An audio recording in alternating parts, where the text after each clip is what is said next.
我有講過今日我男朋友會求婚。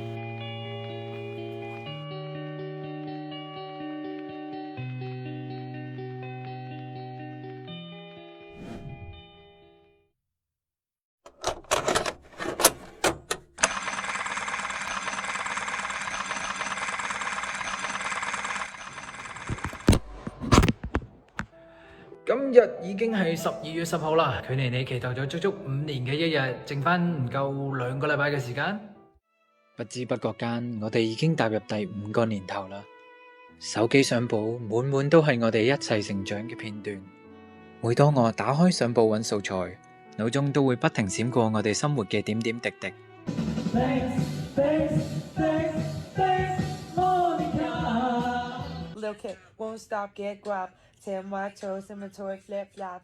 話說個背景音樂，你有冇聽落覺得好耳熟啊？呢首歌唔攞去出碟真係嘥晒。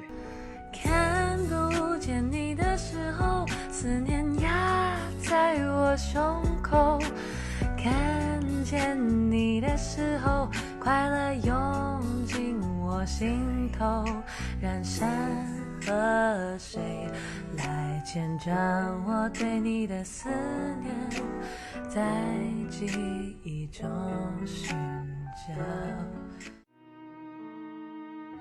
係啊，我又攞翻呢張相出嚟講啦。每次見到都忍唔住講翻聲，我哋嗰時個樣真係青春。喺開學之際，我哋無懼疫情勇闖翻英國，開始咗我哋期待已久嘅同居生活。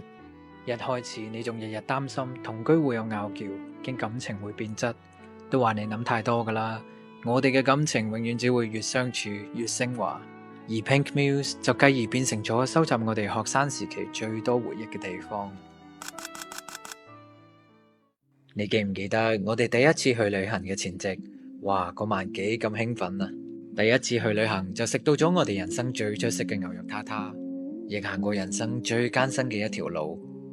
呢幾年間，我哋手拖手一齊行過世界上好多寸土地，有度過最浪漫嘅一程，有着過最潮流嘅一程，有闖過最驚險嘅一程，亦有見過最震撼嘅一程。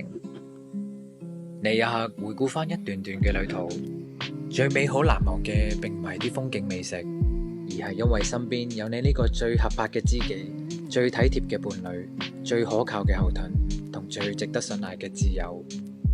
講開真係要多謝平日有好好積福，可以俾我早早就遇見你，多謝自己咁爭氣，勇敢去拖起你隻手再走埋一齊。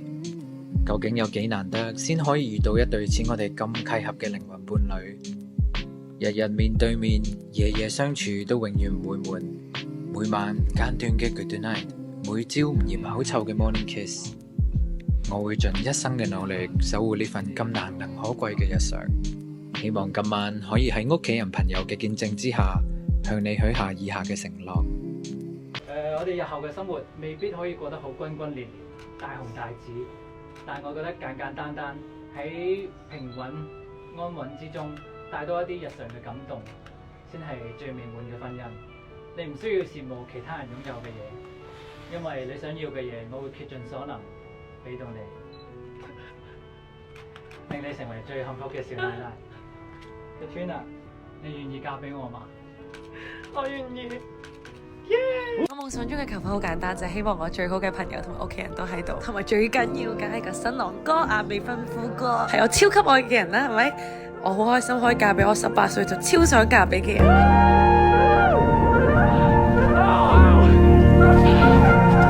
奶爸，呢個係你嘅，呢個邊個嚟嘅？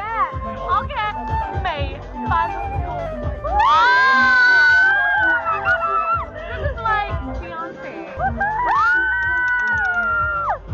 好多謝你，你嘅存在可以令我一直做一個長唔大嘅小朋友。以後我唔做小朋友啦，知唔知啊 ？As you said，我要做一個無憂無慮嘅小奶奶。